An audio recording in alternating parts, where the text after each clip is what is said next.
जैसे ही सूरज पेड़ों के पीछे छिप गया और आसमान में बैंगनी और सुनहरी रंग भर गए, मेंढक पेपे अपने पसंदीदा कमल के पत्ते पर बैठ गया। वह बैठा था ब्लूबेल तालाब के किनारे। पानी बिल्कुल शांत था और उसमें ऊपर चमकते तारों की झलक दिख रही थी। हवा में रात के फूलों की मीठी खुशबू थी। पेपे ने चैन की सांस ली। आज का एक और मजेदार दिन। वह मुस्कुराया और अपने झिलमिल पैरों को फैलाया। तभी प्लिंक, तालाब में एक धीमी सी आवाज गूंजी। फिर 2 बार और प्लिंक प्लिंक, जैसे पानी के अंदर छोटी छोटी घंटियां बज रही हों। पेपे की आंखों में जिज्ञासा चमक उठी। वह धीरे धीरे छलांग लगाता हुआ आवाज के पीछे चला और पहुंच गया एक पुराने विलो के पेड़ के पास। उसके जड़ों में छिपा हुआ था एक काई से ढका पुराना कुआं, जिसे पेपे ने पहले कभी नहीं देखा था। पेपे ने झुककर कुएं के अंदर देखा और चौंक गया। अंदर अंधेरा नहीं था, बल्कि पानी तारों की तरह चमक रहा था। तभी कुएं से एक फुसफुसाहट आई। पेपे मेंढक, एक कंकड़ डालो और तुम्हारा सच्चा दिली अरमान सुना जाएगा। पेपे ने अपने पास पड़ा एक चिकना सा चमकदार कंकड़ उठाया। उसने आंखें बंद की और वह ख्वाहिश मन में दोहराई जो उसने हमेशा छिपा कर रखी थी, और फिर कंकड़ को कुएं में डाल दिया। प्लंक, कुएं का पानी घूमने लगा, तेज और रोशनी से भर गया। तभी एक चमकदार किरण आसमान की ओर उठी और कुएं के ऊपर एक चांदी के पंखों वाली छोटी परी दिखाई दी, जो एक ड्रैगन फ्लाई जितनी छोटी थी। पेपे, वह बोली, तुम्हारी इच्छा सच्ची है, लेकिन इसे पूरा करने के लिए तुम्हें मेहनत करनी होगी। आखिरी तारे के डूबने से पहले मूनबीम पथ पर चलो और जरूरतमंदों की मदद करो। फिर परी ने हाथ घुमाया और तालाब से होते हुए जंगल की ओर एक चमकती हुई रोशनी की राह बन गई। पेपे ने गले में हल्की सी डर की गांठ महसूस की, लेकिन फिर वह मुस्कुराया।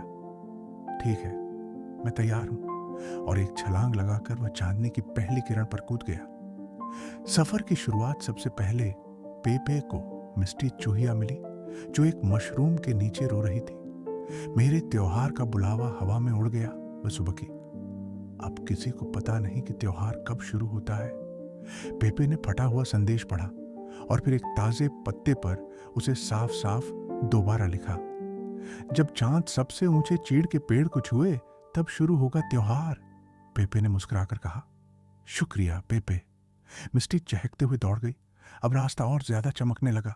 फिर पेपे को ग्रम्बल्स कछुआ मिला, जो झाड़ियों के पास उल्टा पड़ा था। इन झाड़ियों ने परेशान कर दिया, वह बड़बड़ाया। पेपे ने उसकी मदद की और उसे सीधा किया।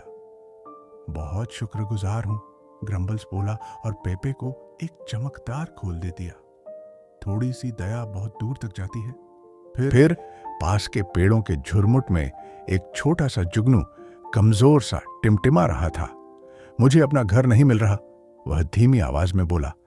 पेपे ने प्यार से उस छोटी सी रोशनी को अपने हाथों में थामा और उसे लेकर पेड़ों के बीच चल पड़ा। कुछ ही देर में वे पहुंच गए जुगनुओं के जगमगाते उत्सव में, जहां चारों तरफ रोशनी और खुशियां थीं। जुगनू धीरे से चमका और बोला, शुक्रिया अपनी इच्छा के बारे में जानने के लिए। सुबह कुएं को देखना। इच्छा हुई पूरी जैसे ही सुबह की पहली रोशनी आसमान को छूने लगी। पेपे वापस उस जादुई कुएं के पास पहुंचा। परी वहां उसका इंतजार कर रही थी। उसके पंख चांदी की तरह चमक रहे थे। वह बोली, तुमने बिना किसी इनाम की उम्मीद के दया और मदद दिखाई है। अब कुएं के अंदर झांको। पेपे ने झुककर कुएं में देखा और वहां सिर्फ अपनी परछाई नहीं, बल्कि मिस्टी चूहिया, ग्रम्बल्स कछुआ, जुगनू और बाकी दोस्तों के हंसते चेहरे दिखे। उसका दिल खुशी से भर गया। उसने न तो खजाना मांगा था, न नाम शोहरत। उसने तो बस एक साधारण सी बात मांगी थी, कभी अकेला न महसूस करना। और अब इतने सारे प्यारे दोस्तों को देखकर पेपे को पता चल गया, उसकी इच्छा तो पहले ही पूरी हो चुकी है। परी मुस्कुराई और बोली, कुछ इच्छाओं को जादू की जरूरत नहीं होती, बस एक दयालु दिल चाहिए। जैसे ही सूरज की पहली सुनहरी किरणें तालाब पर पड़ी, पेपे फिर से अपने प्यारे कमल के पत्ते पर आ बैठा। अब वह सिर्फ पेपे मेंढक नहीं था, वह बन गया था पेपे दोस्त। और यही थी उसकी सबसे सुंदर और सच्ची इच्छा।